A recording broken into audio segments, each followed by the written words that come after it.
There's something you need to understand about why this message found you right now. You're standing at a threshold most people never reach. Not because they're not capable, but because when they get here, when they feel what you're feeling, they turn around and run back to who they used to be.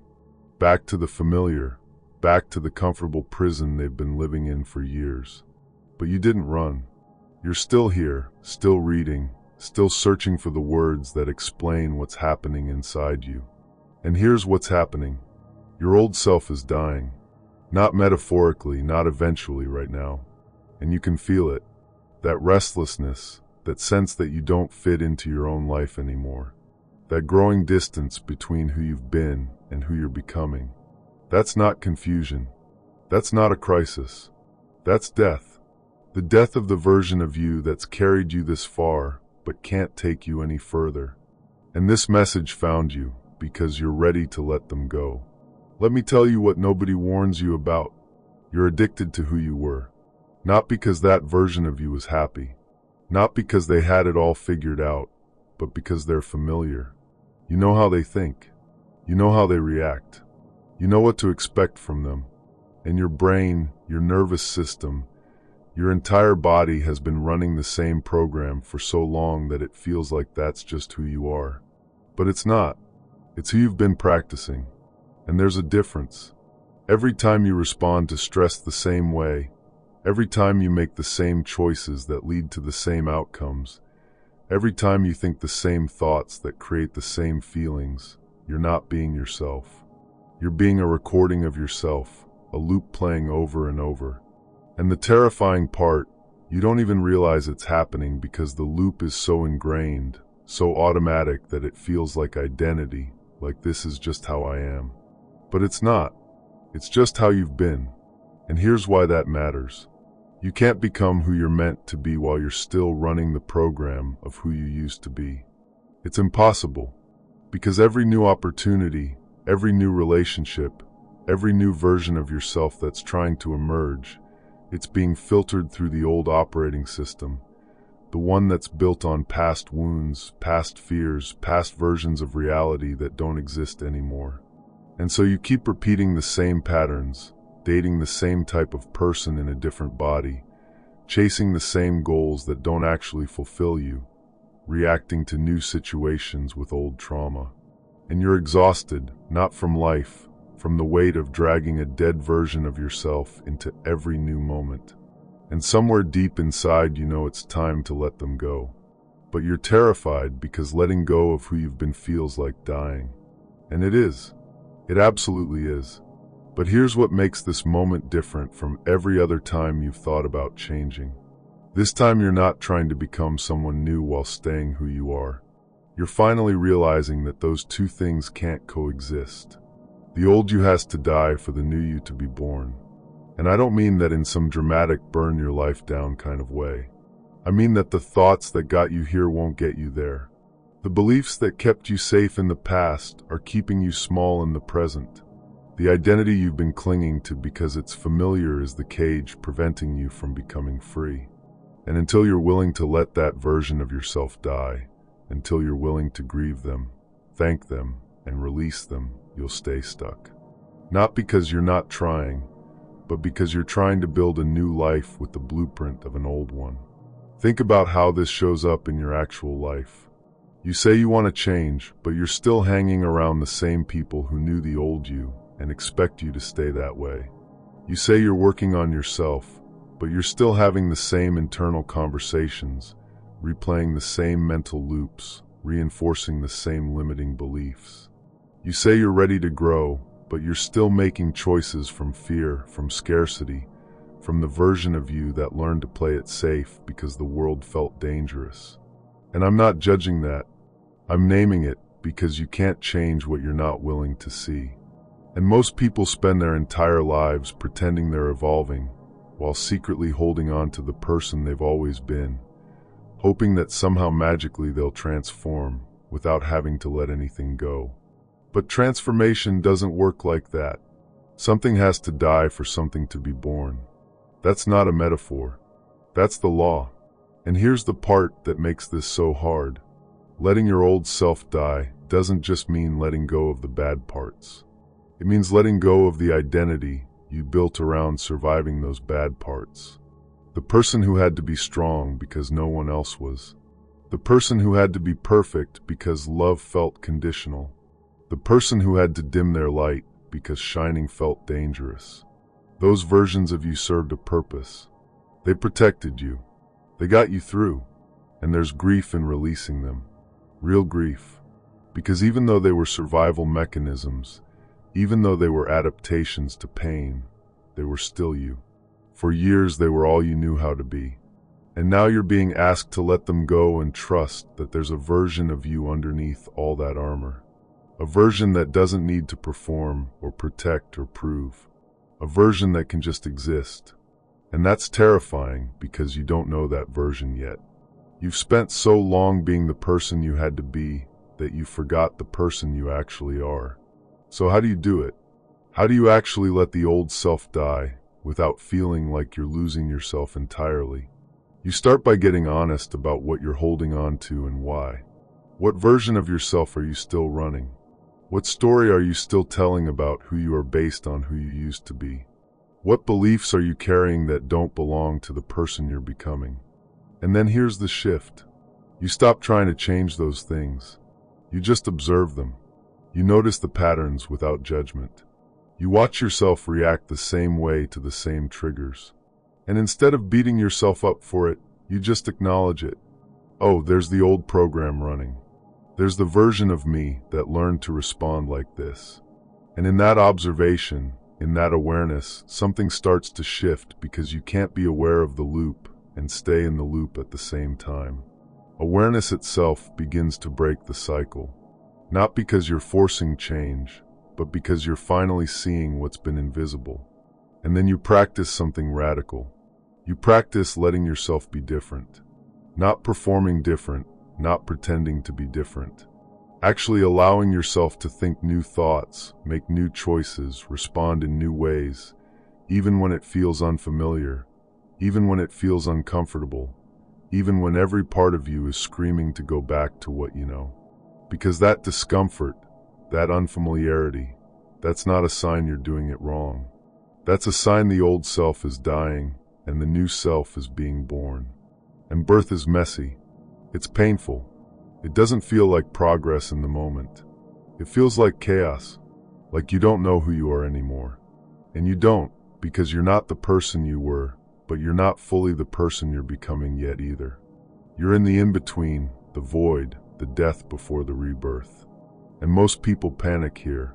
They run back to the familiar because the unfamiliar feels like falling apart. But you're not falling apart. You're falling together in a new way, in a way that doesn't need the old armor, the old patterns, the old identity to feel whole. And here's what happens when you finally allow it. When you stop resisting the death of your old self and start trusting the birth of the new one, you become unrecognizable to yourself and to everyone who knew the old you. And some people won't like it. Some people will try to pull you back. They'll say you've changed like it's an insult. And you'll smile and say, I know. Because you're not apologizing for your evolution anymore. You're not shrinking to make other people comfortable. You're not performing the old version of yourself to keep the peace. You're just being fully, unapologetically. And that presence, that authenticity, that's what you've been chasing all along. Not a better version of who you were, but the truest version of who you are. The one that's been buried under years of conditioning, trauma, expectations, survival. And when that version emerges, when you finally let the old self die so the real self can breathe, everything changes. Not because your circumstances magically shift, but because you're no longer trying to force your new life to fit your old identity. You're finally free to become who you've always been underneath everything you had to be. The truth is your old self was never supposed to last forever. They were a chapter, a necessary one that taught you, shaped you, protected you. But chapters end, and trying to live in a chapter that's already over doesn't honor the story. It just keeps you stuck rereading the same pages, wondering why the plot isn't moving forward. But you're not stuck. You're just holding on to a version of yourself that's already gone. And the moment you release them, the moment you let the old self die with gratitude instead of grief, with trust instead of terror, the next chapter opens. Not because you earned it, but because you made space for it by no longer being who you were, by finally allowing yourself to become who you're meant to be. And that version, the one emerging right now, the one you can feel taking shape, they don't need to perform. They don't need to protect. They don't need to prove. They just need permission to exist. This message found you to give you that permission, to remind you that death isn't the enemy. Staying the same is. So let the old you go. Let them rest. Let them be the foundation, not the ceiling. And step into who you're becoming, unapologetically, fully, finally. Because your old self has been dying for a while now. You just needed to hear that it's okay to let them. This is me telling you it's okay. Let them go and become. What makes this death of the old self so profound is that it's not a single dramatic moment. It's 1,000 small deaths happening simultaneously. Every time you catch yourself about to react from old programming and choose differently instead, something dies. Every time you recognize a limiting belief and refuse to let it dictate your choices anymore, something dies. Every time you feel the pull toward familiar patterns and consciously step in a different direction, something dies. These micro-deaths accumulate, and one day you wake up and realize the person you were doesn't exist anymore except as a memory, as evidence of how far you've traveled. The resistance you feel isn't weakness. It's your system trying to protect you from the unknown. Your nervous system was calibrated for survival in the environment that shaped the old you. It learned what was safe, what was dangerous, what behaviors kept you alive. And now you're asking it to operate in completely new territory without those familiar reference points. Of course it's screaming. Of course it's pulling you back. It's doing exactly what it was designed to do. But you're not in that old environment anymore. The threats that shaped you aren't present. The survival mechanisms that once served you now constrain you. This is why awareness alone isn't enough. You have to actively reprogram your nervous system by giving it new data, new experiences, new evidence that it's safe to be different. You do this through repetition, through choosing the new response over and over until it becomes familiar, until your body learns that this new way of being doesn't result in the catastrophe your old programming predicted. This is exhausting work. This is why transformation feels like it's taking forever. You're not just changing your mind. You're rewiring your entire biological response system. The people in your life who resist your transformation aren't necessarily trying to hurt you. They're reacting to the disruption you're creating in their predictable world. They knew how to interact with the old you. They understood the dynamics, the patterns, the roles everyone played. Your evolution destabilizes that entire system. It forces them to look at their own stagnation. It challenges the unspoken agreements that kept everything comfortable. Some people will rise to meet you. They'll celebrate your growth and use it as inspiration for their own. Others will try to pull you back, not out of malice, but out of their own fear of change. You'll have to make peace with losing people during this process. Not because you're pushing them away, but because you're no longer available for the dynamics that define those relationships. You're no longer willing to play the roles that kept the peace. You're no longer interested in the conversations that keep everyone comfortable while avoiding anything real. This doesn't make you cold or selfish. This makes you honest. And honesty is threatening to people who've built their lives on comfortable lies. The void between who you were and who you're becoming is sacred space.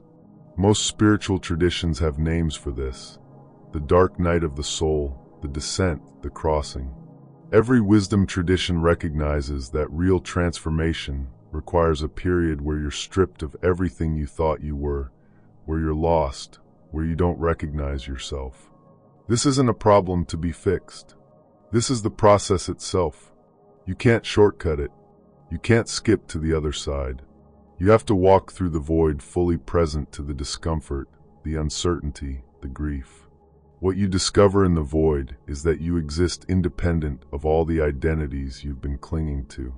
You're not your job, your relationships, your achievements, your failures, your trauma, your story. Those are things that happened to you, roles you played, experiences you had. But you, the awareness that's been present through all of it, that's what remains when everything else falls away. This is what the old self was hiding. This essence that doesn't need anything added to it to be complete. The new self that's emerging isn't really new. It's ancient. It's the you that existed before all the conditioning, before all the trauma, before you learned to be anything other than what you are. The work isn't about becoming someone you've never been. It's about returning to who you were before the world told you who to be.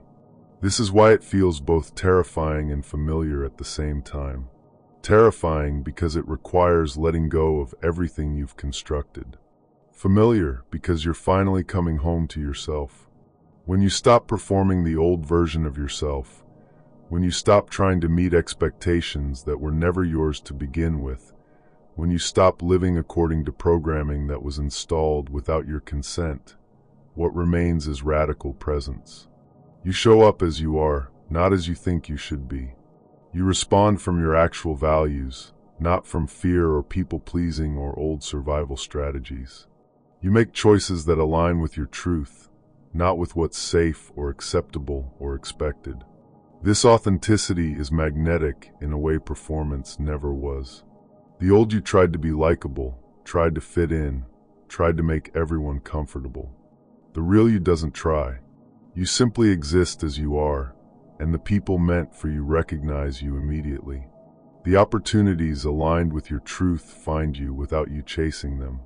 The life you're meant to live starts unfolding not because you forced it, but because you finally stopped blocking it with an identity that was never really yours. Let the old you die. Not with violence or drama, but with gratitude and grace. Thank them for surviving. Thank them for protecting you. Thank them for getting you here. And then release them, because they fulfilled their purpose. Their job was to keep you alive long enough to reach this moment where you could finally choose to truly live. Their death is what makes your life possible. So let them go and step fully into who you've been becoming all along.